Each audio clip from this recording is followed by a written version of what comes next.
Bom dia. Aula de ciências hoje do 7º ano nós vamos falar sobre invertebrados.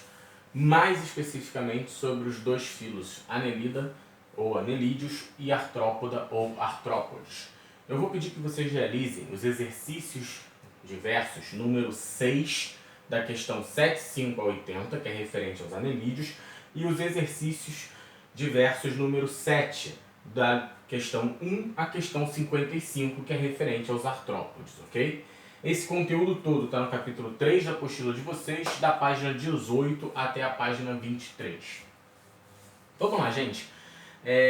Vamos começar falando sobre os anelídeos, né? A gente já viu alguns filos, agora vamos falar sobre os anelídeos. Na última aula, a gente falou sobre plateumintos e nematódios. E aí a gente viu que os plateumintos e os nematódios, eles são vermes, né? E nós vimos que os nematódios têm um corpo cilíndrico muito parecido com uma minhoca. Porém, é muito importante a gente entender que as minhocas não são nematódios. As minhocas têm o seu próprio filo, ou seja, as minhocas estão representadas, ou seja, são representantes do filo Annelida ou Annelídeos, ok? E aí, gente, da onde que vem esse nome anelídeo, né? A gente já viu que todos os nomes tendem a vir de alguma característica. Os anelídeos, eles vão apresentar o corpo segmentado por anéis. Professor, não consigo visualizar isso. É porque a gente não está acostumado a analisar esses animais de perto. Mas se a gente analisar numa lupa, analisar de perto uma minhoca, por exemplo, nós vamos ver que o seu corpo é todo segmentado por anéis. E daí vem o nome anelídeo, tá? Só que as minhocas não são os únicos representantes desse grupo. Junto com as minhocas nós temos as poliquetas e a sanguessuga, tá? A sanguessuga provavelmente é um animal que todo mundo já deve conhecer. Agora a poliqueta é um animal marinho, tá? Ou de água doce, raramente, mas é mais marinho. E ele também é considerado um anelídeo, tá? Vamos agora falar um pouquinho, né, sobre essas características. A gente sabe que a gente encontra os anelídeos em qualquer ambiente, seja ele terrestre, úmido, água salgada, água doce. E aí a gente parte para as características morfológicas principais.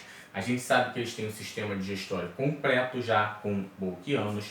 Seu sistema circulatório, por incrível que pareça, é fechado, ou seja, o sangue é bombeado pelo coração e é transportado para o resto do corpo através de vasos sanguíneos, tá? E uma característica muito interessante é que eles têm uma reprodução sexuada, porém, com exceção das poliquetas que são de sexos separados, as minhocas e sanguessugas elas são hermafrodita. O que isso significa? Apresentam os dois sexos, tá? Os dois gametas sexuais. Por que isso?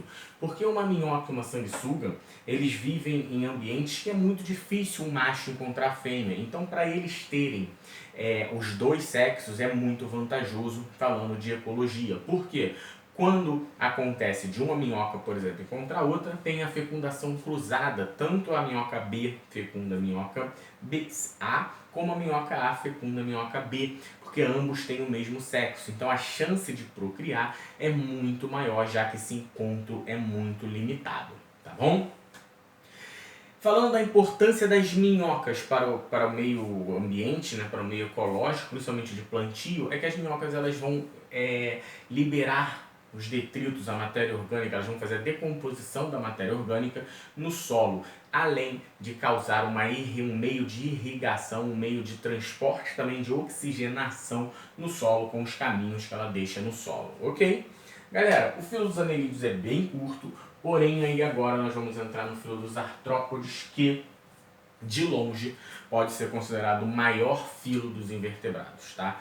É um filo gigantesco, com muitas características, e é aí que a gente precisa entender, né? Saber separar esse filo para estudar. Dentro desse filo, nós temos 5 classes, só para vocês terem uma ideia.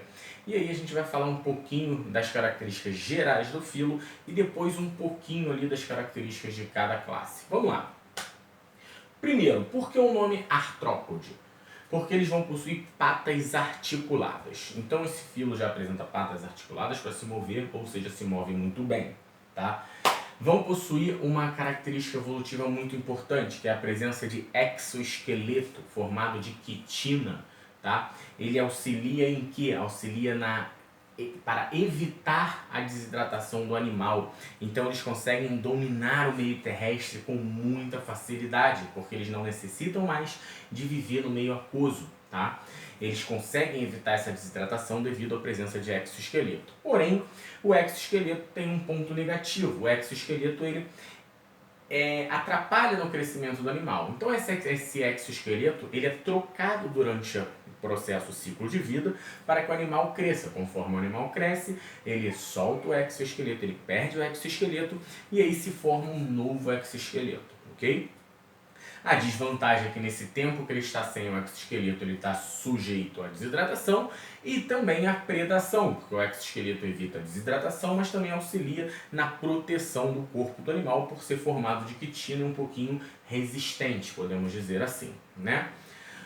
O corpo dos artrópodes é dividido, tá, em 3 partes, cabeça, tórax e abdômen, e em algumas classes, né, como por exemplo na classe dos crustáceos, dos aracnídeos, a gente vai ver uma fusão da cabeça com o tórax. Aí a gente diz que esses animais são cefalotórax, céfalo, de encefalo, cabeça, com o tórax, cefalotórax, ok? Vamos lá. Podemos encontrar indivíduos representantes dos artrópodes, como eu já disse, eles são muito bem sucedidos em ambiente aéreo, aquático, terrestre, com total, digamos, adaptação. Tá? O seu sistema digestório é completo, tá? com boca e ânus, inclusive mais completo do que os outros estilos vistos até agora, já se divide em 3 partes, a parte digamos, detrição, a parte de absorção dos nutrientes, a parte de eliminação dos resíduos, é bem completo.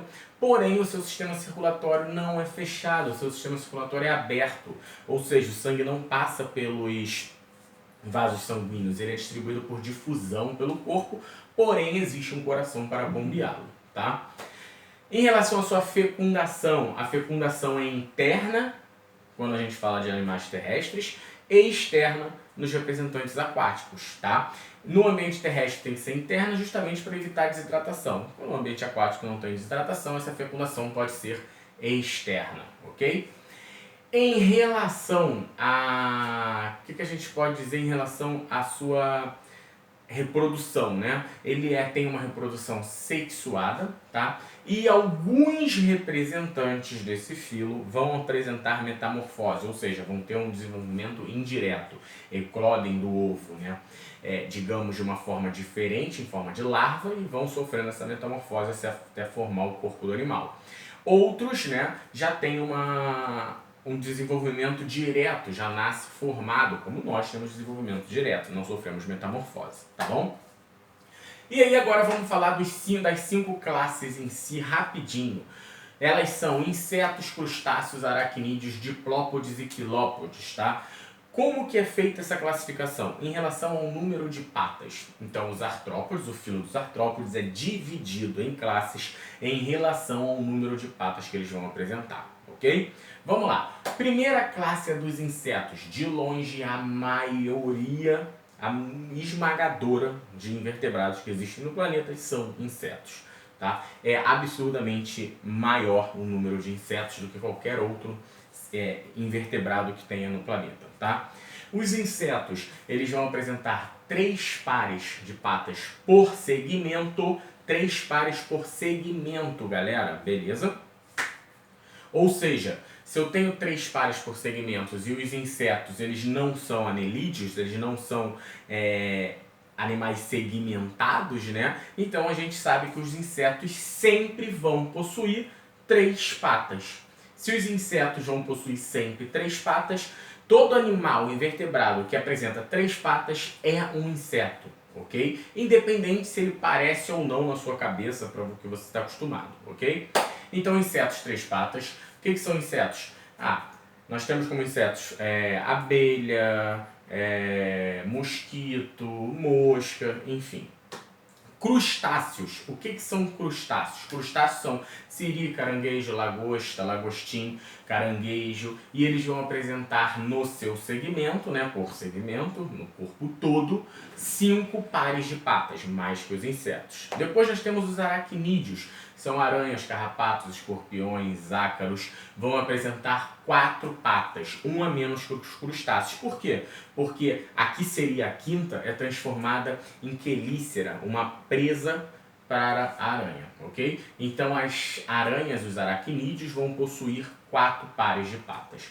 E aí por último nós temos 2 classes, os diplópodes e os quilópodes. Qual é a diferença? Os diplópodes, eles vão sempre apresentar número de patas pares e os quilópodes ímpar. Essa é a principal diferença. Quem são os diplópodes? Piolho de cobra ou gongolo, só tem um representante, tá? Muita gente chama de piolho de cobra, outro de gongolo. Vão apresentar de 10 a 50 pares de patas, ou seja, número par. E os quilópodes são as lacraias, que vão apresentar de 15 a 191 pares. Olha quantas, a centopeia, por exemplo. E sempre número ímpar de pares, ok? Galera, sabendo de tudo isso, fica aqui o pedido da atividade devolutiva número 3 relacionado ao capítulo 3. Eu quero que vocês descrevam todas as principais características dos filos anelídeo e dos artrópodes, ok? Então, descrever as características principais do filo anelídeo e do filo artrópode. Fico aguardando. Muito obrigado. Até a próxima.